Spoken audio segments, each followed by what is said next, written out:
ایمان کس کے مانند ہے؟ درخت کے مانند ہے۔ نبی کریم صلی اللہ علیہ وسلم نے فرمایا الایمان بضع و سبعون او ستون شعبہ اعلیها لا الہ الا اللہ وادناها امادۃ الاذى عن الطریق۔ ایمان کی 70 سے زیادہ شاخیں ہیں، ٹہنیاں ہیں۔ ایک حدیث میں 60 سے زیادہ ہے، 60 70 شاخیں یعنی ٹہنیاں۔ ٹہنیاں کس کو ہوتی ہیں؟ درخت کو ہوتی ہیں۔ سب سے بلند شاخ کیا ہے؟ لا الہ الا اللہ۔ سب سے بلند لا الہ الا اللہ، توحید، اللہ کی توحید، ایمان کی بنیاد، اساس اور ابتدا۔ انسان کا دین کہاں سے شروع ہوتا ہے؟ لا الہ الا اللہ سے شروع ہوتا ہے۔ اور سب سے آخری چیز ایمان کی کہ آدمی راستے میں تکلیف دینے والی چیز کو دور کر دینا۔ الحیاء شعبۃ من الایمان، شرم و حیا انسان کے اندر وہ بھی ایمان کا ایک حصہ ہے۔ تو اللہ کے نبی صلی اللہ علیہ وسلم نے ایمان کو کس سے تشبیہ دی ہے، مثال دی ہے؟ درخت سے۔ درخت کو کتنی ٹہنیاں ہوتی ہیں؟ بہت ہوتی ہیں۔ تو اسی طرح سے ایمان جو آدمی لا الہ الا اللہ کا اقرار کرتا ہے اس کے 70 سے زیادہ شاخیں ہیں، اور نماز ہے، نماز کے لیے وضو ہے، طہارت ہے، پھر روزہ ہے، زکوٰۃ ہے، صدقہ ہے، خیرات ہے، اور اسی طرح سے حج ہے، عمرہ ہے، اور حقوق اللہ ہے، حقوق العباد ہیں۔ 70 سے زیادہ یعنی ایمان کے حصے ہیں۔ ہر حصے سے انسان کیا کرے؟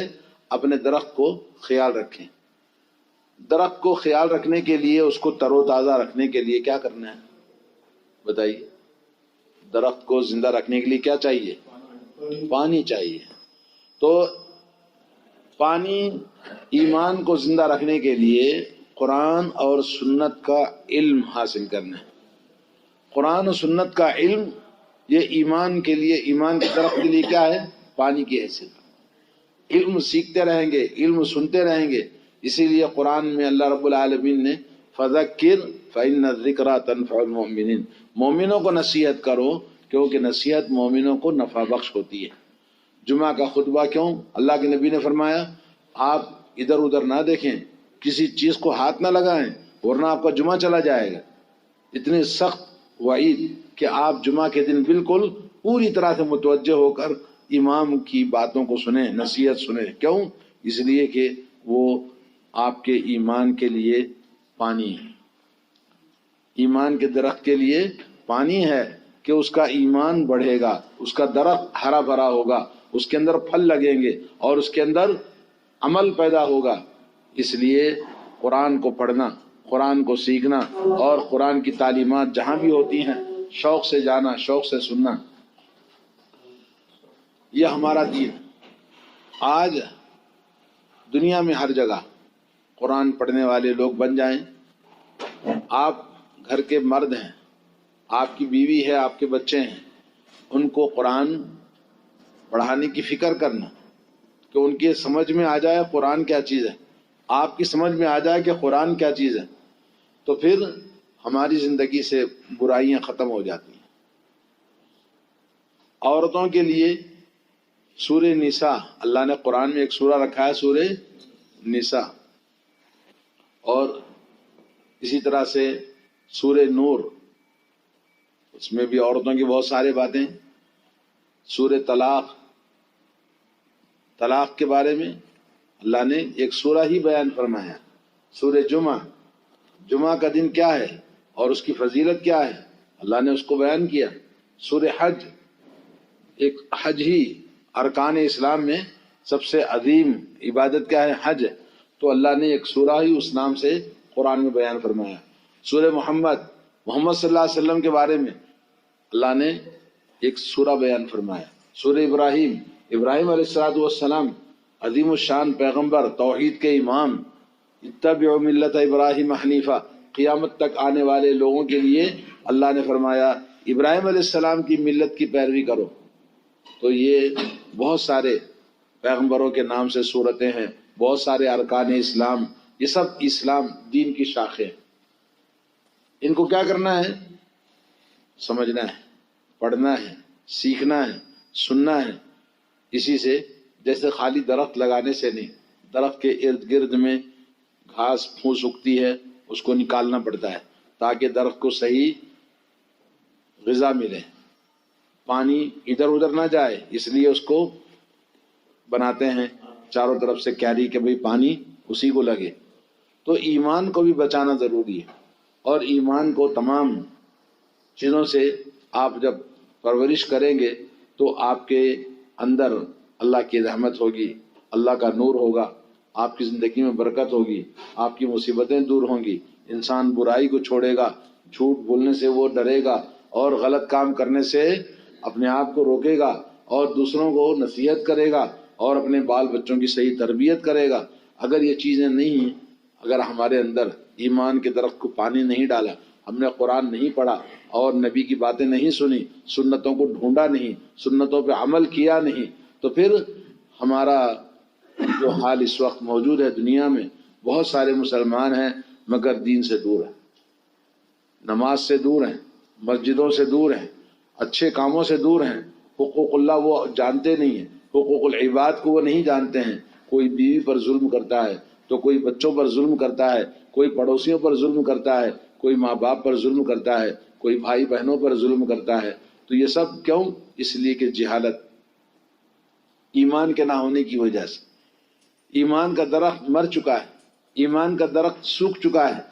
تو اس لیے یہاں جو ہم ہفتے میں ایک بار اللہ کے دین کی بات سننے کے لیے آتے ہیں تو یہ بہت بڑا کام ہے، اور اس سے ہماری زندگی میں سدھار آئے گا، ہماری زندگی میں ایک بدلاؤ آئے گا، ہماری زندگی میں ہمارا جو ایمان کا درخت ہے وہ تر و تازہ ایک ہفتے کے لیے. کیونکہ جمعہ کا خطبہ ہم سنتے ہیں، یہاں پر سمجھ میں نہیں آتا ہے، عربی میں خطبہ ہوتا ہے.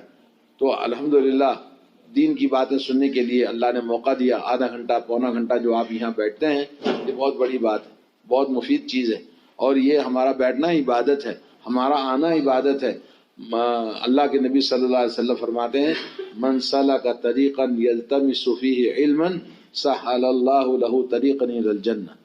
جو آدمی علم سیکھنے کے لیے اللہ کے دین کا، ایمان کا، آخرت کا درخت، ایمان کے درخت کو پانی ڈالنے کے لیے وہ جا رہا ہے، تو جیسے ہمیں خبز کی ضرورت پڑے تو بقالے کو جانا ہے، دودھ کی ضرورت پڑے تو بقالے کو جانا ہے، کوئی بھی چیز ضرورت پڑے مارکیٹ کو جانا ہے. تو اسی طرح سے ایمان کو کیا کرنا ہے؟ پانی ڈالنے کے لیے جہاں علم کی بات ہوتی ہے، جہاں پانی ملتا ہے وہاں جانا ہے. تو اس سے کیا ہوگا؟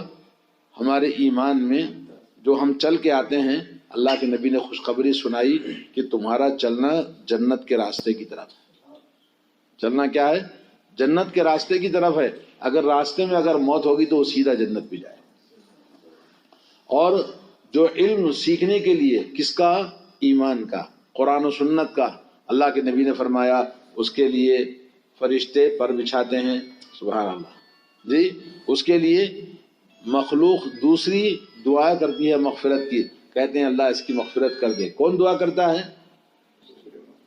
چونٹیاں، کیڑے مکوڑے، جہاں سے وہ گزرتا ہے. بولے یہ دین سیکھنے کے لیے جا رہا ہے، بولے اللہ اس کی مغفرت کر دے جی. تو اس طرح سے یہ معمولی چیز نہیں ہے، بہت بڑی بات ہے. اللہ تعالیٰ توفیق دے مسلمانوں کو. دیکھیں سعودی عرب میں آئے ہم کام کرنے کے لیے، لیکن مسلمان اپنے دین سے کبھی بھی ایک وقت کی نماز کے لیے بھی الگ نہیں ہو سکتا ہے، ایک وقت کے لیے بھی ایمان سے وہ الگ نہیں ہو سکتا ہے. تو ہمیشہ ایمان سے جڑے رہنا ضروری ہے. اور ایمان سے جڑنے کے لیے جیسے اس درخت کو تر و تازہ رکھنا ہے تو ایمان کا علم ڈالتے رہنا ہے تاکہ یہ درخت تازہ رہے، عمل ہمیشہ کرتا رہے، اور لوگ اللہ کی رحمت، اللہ کی حفاظت، اور اللہ تعالیٰ جو ہمیں رزق دیتا ہے وہ آسانی سے رزق ملے. اللہ جو رزق دیتا ہے اس رزق میں برکت آئے. یہ سب کوشش کرنے کے لیے اللہ کی طرف متوجہ ہونی چاہیے. غیر مسلم اس کا تو کوئی حساب کتاب نہیں ہے، اس کا آخرت پر ایمان نہیں ہے، مرنے کے بعد کچھ اس کو پتہ نہیں ہے، اور وہ جانور کی طرح جیتے ہیں. ان کو تو بس پیٹ بھرنا کی ضرورت ہے اور اپنے خواہش نفس کی چیزیں مل جائیں اس کی ضرورت ہے، اسی کے لیے کوشش کرتا ہے، لیکن ہم اس سے مختلف ہیں، ہمارے اور ان کے بیچ میں بہت فرق ہے. ہم وہ نہیں ہیں، ہم انسان ہیں، کیونکہ قرآن میں اللہ نے فرمایا قل هل يستوي الاعمى والبصير. جانتے ہیں اعمى کسے کہتے ہیں؟ اندھا آدمی. تو اللہ نے کہا جو غیر مسلم ہے وہ اندھا ہے، اور بصیر کسے کہتے ہیں؟ آنکھ والا. مسلمان آنکھ والا ہے. اور قل هل يستوي الظلمات والنور، اللہ نے فرمایا رات کے اندھیرے اور روشنی دونوں برابر ہو سکتے ہیں؟ نہیں ہو سکتے. تو کافر جو ہے وہ اندھیروں میں زندگی گزارتا ہے اور مومن نور میں زندگی گزارتا ہے. ہم دنیا کے اندر بھی نور والے ہیں اور مرنے کے بعد بھی نور والے ہیں. اور اللہ نے کہا کافر مردہ ہے اور مومن زندہ ہے. تو یہ تمام فضیلت ہمارے دین کی ہے. تو ہمارے دین کی اس زندگی کو بنانے کے لیے تھوڑا سا وقت نکالنا، اس کی فکر کرنا.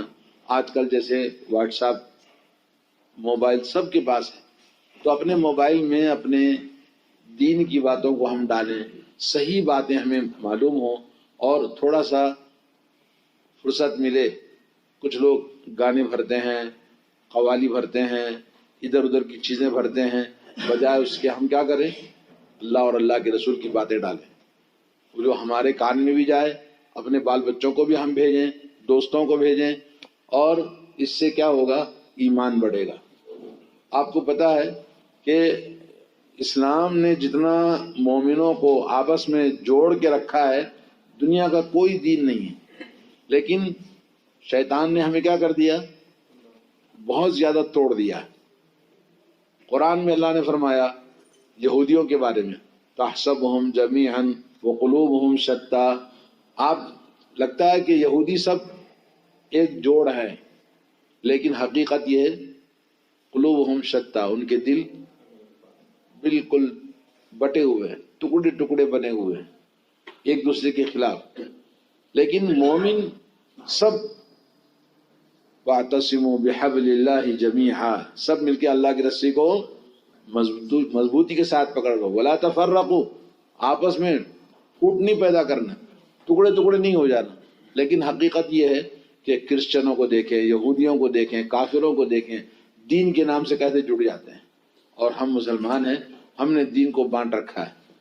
کوئی جماعتوں میں بٹا ہوا ہے، کوئی مذہب میں بٹا ہوا ہے، کوئی کسی اور نام سے بٹا ہوا ہے. بولے جی میں اس کو پسند نہیں کرتا، جی میں وہ ہمارے مولوی نہیں ہے، وہ ہمارا طریقہ نہیں ہے، وہ ہمارا مذہب نہیں ہے. اس طرح سے ہمارے ملک میں مسلمان بٹے ہوئے ہیں. یہاں آنے کے بعد آپ کو ایک چیز نظر آئی کہ پورے سعودی عرب کے اندر ایک ہی دین ہے، قرآن اور سنت. ہم کورٹ میں جاتے ہیں، کورٹ میں جب کوئی فیصلہ ہوتا ہے تو قاضی آخری میں کیا کہتا ہے؟ اللہ نے یہ فرمایا، رسول اللہ کی یہ حدیث ہے، اس کا یہ فیصلہ ہے. آپ نے دیکھا کبھی کبھی قتل ہوتا ہے تو قتل میں بھی کیا کرتے ہیں؟ قرآن کی آیت پڑھتا ہے اور رسول اللہ کی حدیث پڑھتا ہے، اور اس کے بعد بولتا ہے اس کا یہ فیصلہ ہے. کوئی ہنگامہ نہیں ہے. اور ہمارے یہاں پر جی یہ جماعت والوں کی مسجد ہے، وہ جماعت والوں کی مسجد ہے، یہ بڑا جھگڑا ہے. یہاں پر سب کی مسجد ایک ہی ہے، کوئی نہیں ہے. تو یہ ہے اسلام. 4 باتیں آپ کو بتاتا ہوں. پہلی بات توحید، لا الہ الا اللہ. لا الہ الا اللہ، اس کو جو بھی مانتا ہے سب ایک ہیں، سب ایک ہیں. توحید سب کی ایک ہے.